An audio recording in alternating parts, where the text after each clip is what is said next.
Segunda-feira, depois de uma rodada bastante movimentada no final de semana, no Campeonato Brasileiro, e eu trouxe aqui para o vídeo o destaque de 3 jogos, dos 3 principais jogos dessa rodada. O empate entre o Internacional e o São Paulo, que não foi muito bom para nenhum dos lados, a vitória do Galo, que agora é mais líder do que nunca, o passeio por cima do Grêmio. Vou falar aqui um pouquinho do discurso do Renato Gaúcho e o jogo que vai entrar para a história, principalmente pelo extracampo, não de uma forma tão positiva, apesar de ter um ladinho positivo, entre Palmeiras e Flamengo lá em São Paulo, no Allianz Parque. Bom, então para começar vou falar do empate, como eu bem disse aqui na introdução, que não foi tão interessante nem para São Paulo, nem para Internacional. Vou começar falando do Colorado, que jogou em casa, então abriu as portas lá do Beira-Rio para receber o tricolor paulista, mas não conseguiu vencer. Jogou com 1 a menos, no final já estava lutando para conseguir segurar o empate do que para vencer, porque estava com desvantagem numérica, não estava conseguindo mais desenvolver seu futebol, tinha virado um jogo de ataque e de defesa, então estava lutando mais no final para segurar aquele empate do que para tentar uma vitória, enfim. Conseguiu o gol com seu artilheiro, Galhardo, que ainda vive brilhante fase, é o que salva até o Internacional, que tem ajudado bastante o Internacional, mas a verdade é que o Colorado viveu uma fase ali embalada, chamou bastante atenção, ninguém estava conseguindo parar o Internacional.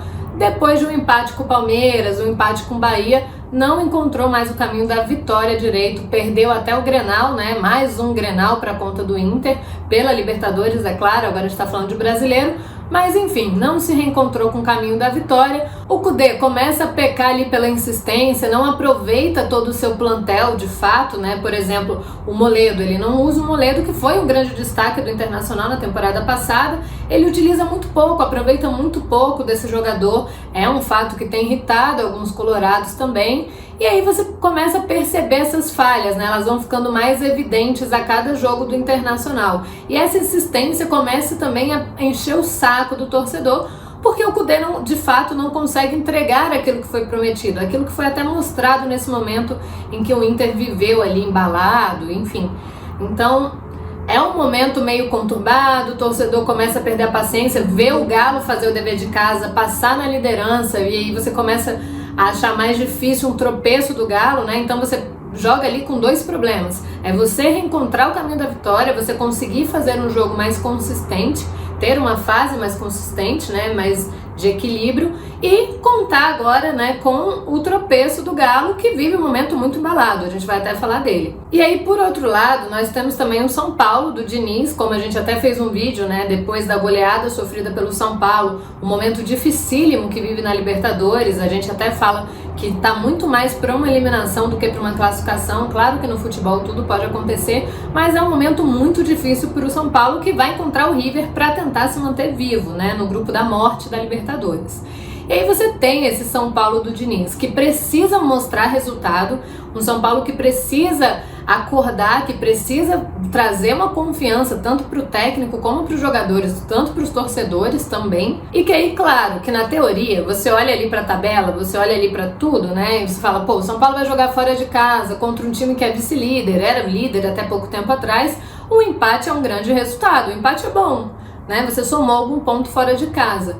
Mas, quando você olha o cenário do jogo, um time, como eu acabei de falar, do Inter, que não encontra o seu caminho da vitória, vive um momento de pressão, e você joga com 1 a mais por quase todo o segundo tempo, é um jogo para se fazer valer a vantagem numérica, em campo. Então, é um jogo de um time pressionado contra outro time pressionado, mas que você conta com a adversidade da expulsão, para se aproveitar disso, e aí sim, o que antes o empate era um bom resultado, passa a não ser tão bom assim, porque você tem condições de buscar a vitória. Você está jogando com 1 a mais na casa do adversário, o adversário pressionado, só se defendendo, passa a ser meio que a sua obrigação vencer, porque você também precisa mostrar isso para o seu torcedor. O São Paulo precisa da vitória também, precisa reencontrar esse caminho.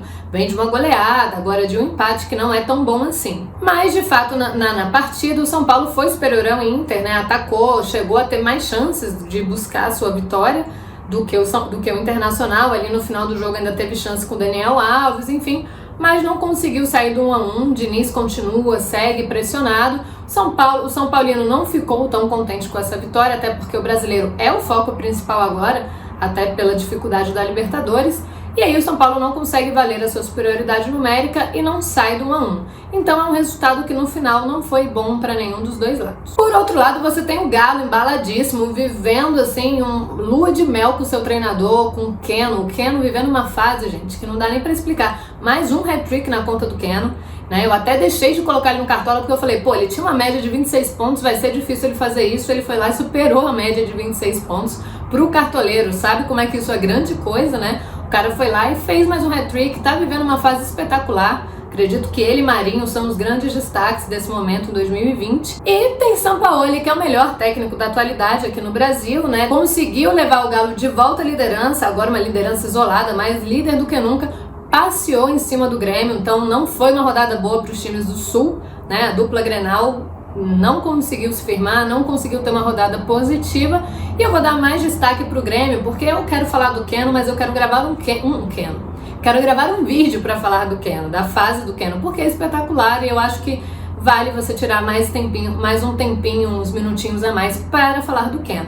Eu vou falar do Grêmio porque o Grêmio sai daquele conto do Grenal, né, que é um campeonato à parte, que o Grêmio sobra para o Internacional e volta para sua realidade, né? A realidade cruel que vive o Grêmio de Renato. Talvez seja o pior momento do Renato sob o comando do Grêmio, que ele continua tentando se esconder por trás de declarações de impacto, né? Sempre colocando a obrigação como do adversário e nunca é um problema do Grêmio. Esse discursinho que já tá ficando chato. Eu acho que tá na hora do Renato começar a mostrar mais e falar menos, porque antes ele falava muito, é a característica do Renato, mais provável em campo, né? Agora não, agora ele só fala para tentar justificar o que a gente não vê em campo. Então, assim, ano passado era uma obrigação do Flamengo de vencer por todo investimento. Ele já tinha provado tudo que podia, o Jorge Jesus que precisava se provar, que precisava mostrar. Então, assim, tinha todo esse discurso. A obrigação era do Flamengo, pela fase, pelas peças que tinha à disposição, pelo investimento. Agora a obrigação é do Galo, né? A obrigação do Galo porque só tem um campeonato. Aparentemente o Grêmio também só tem um, né? Porque no Campeonato Brasileiro ainda não começou. Porque o Grêmio só tem 2 vitórias em 11 rodadas. São 2 vitórias em 11 rodadas. Então, assim, não pode dizer que o Grêmio tá vivo nesse campeonato. Não pode dizer que o Grêmio entrou para esse campeonato. Mas para o Renato a obrigação é do Galo, pelo investimento, por ter o Sampaoli. Nunca é um problema do Grêmio, né? Nunca. O Grêmio, ele tenta trazer o Grêmio do passado para encaixar aqui no presente, para tentar justificar alguma coisa, sendo que o Grêmio do passado não cabe no Grêmio do presente, não tem nada a ver. E o Renato insiste nisso, né? Tá ficando chato, assim, a gente muito previsível essa coletiva pós-jogo do Renato. E aí tudo bem, tem a realidade que o Grêmio joga bastante desfalcado, né? Não tem as suas peças, as principais, inclusive não joga com o Jean-Pierre, não tem o Jeromel, tudo bem.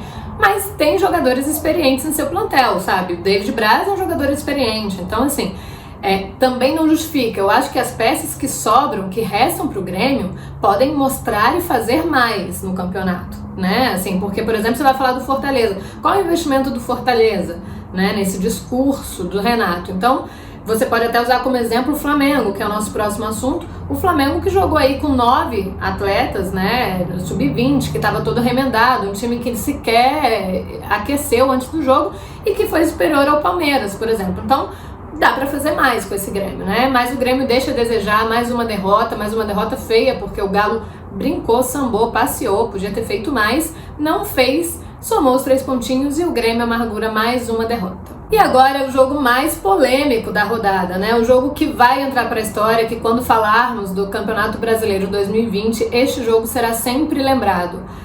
Muito mais por um lado negativo do que por um lado positivo. Um jogo que só tivemos vilões, né? No pré-jogo, na verdade, eu não vou falar dos 90 minutos, mas o pré-jogo foi um pré-jogo composto só por vilões, não tinha mocinho, não tinha ninguém certo.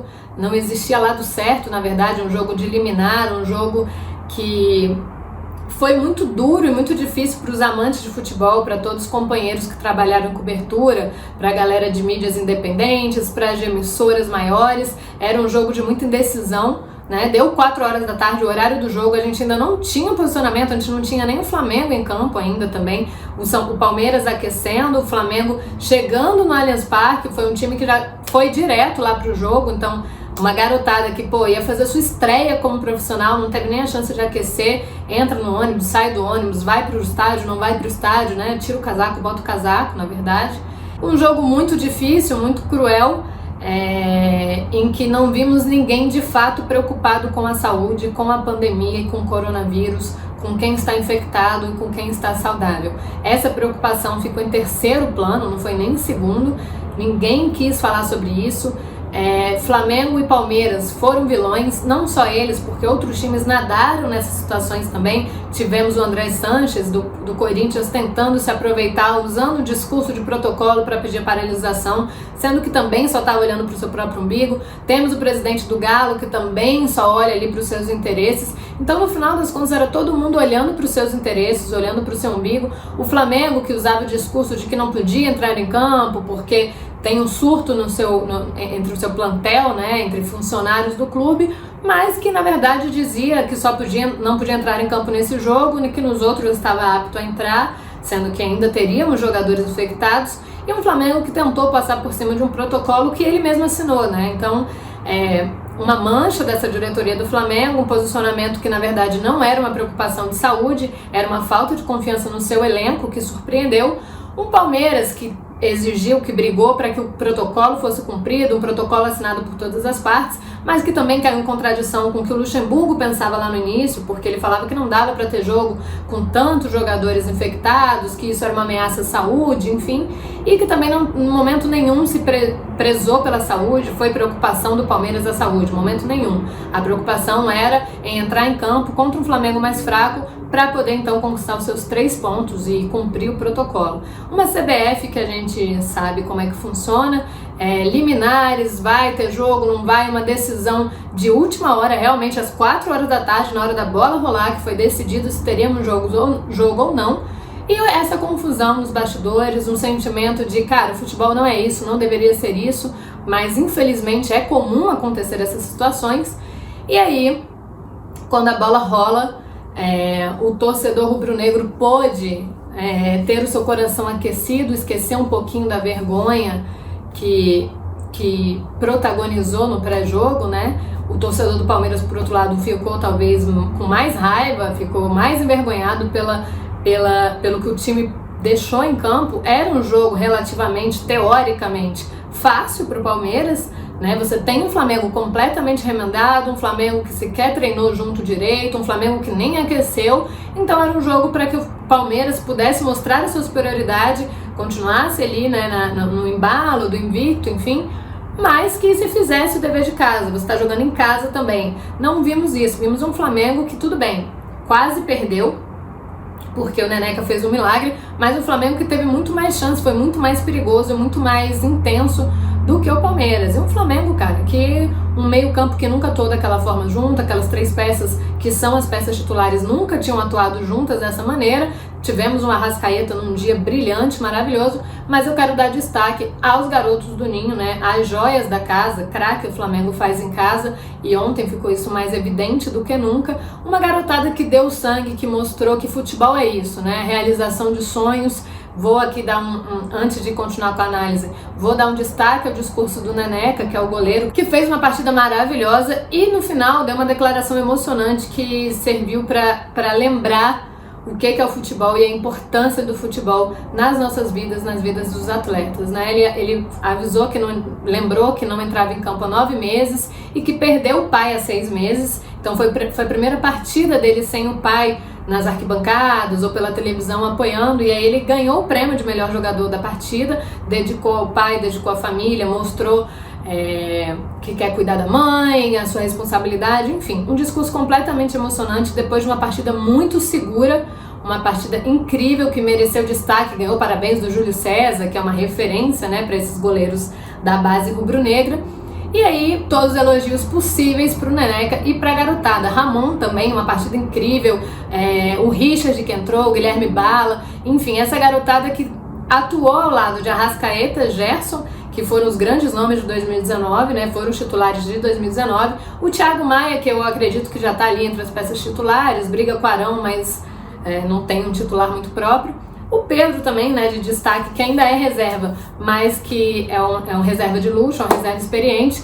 E essa garotada deu trabalho, foi uma defesa, inclusive, impressionante, o setor defensivo impressionante, porque o Flamengo tem falhado muito com essa questão de setor defensivo, e a garotada foi lá, mostrou o seu dever, né? Não sofreu tanto, na verdade, ameaças assim do Palmeiras. O gol do Palmeiras, inclusive, sai num chute ali meio aleatório que bate no Thiago Maia e numa infelicidade vende o Neneca. O Neneca não tem muito o que fazer, toma esse gol. O Flamengo reage logo na sequência com uma jogada linda, excelente, e aí um cruzamento, no finalzinho, um cruzamento do Arrascaeta que encontra o Pedro, vai lá, faz a sua reverência e encontra o empate. Então, um empate com gosto de vitória para a torcida rubro-negra, um empate com muito gosto de derrota para a torcida palmeirense, que inclusive pressiona pela saída do Luxemburgo, né?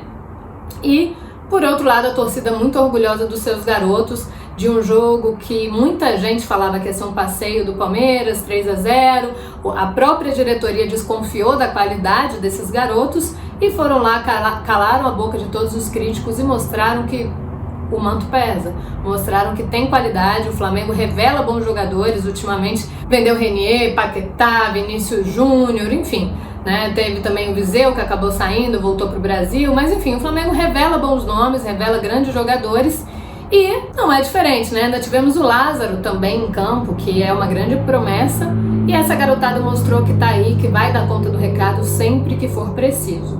Então, que a gente possa lembrar sim da vergonha que aconteceu no pré-jogo, né, se lamentar por isso, mas que a gente lembre sempre da garra desses garotos e do futuro do nosso futebol no pé desses garotos também do Palmeiras, que alguns mostraram ali o seu serviço, estão mostrando durante o campeonato.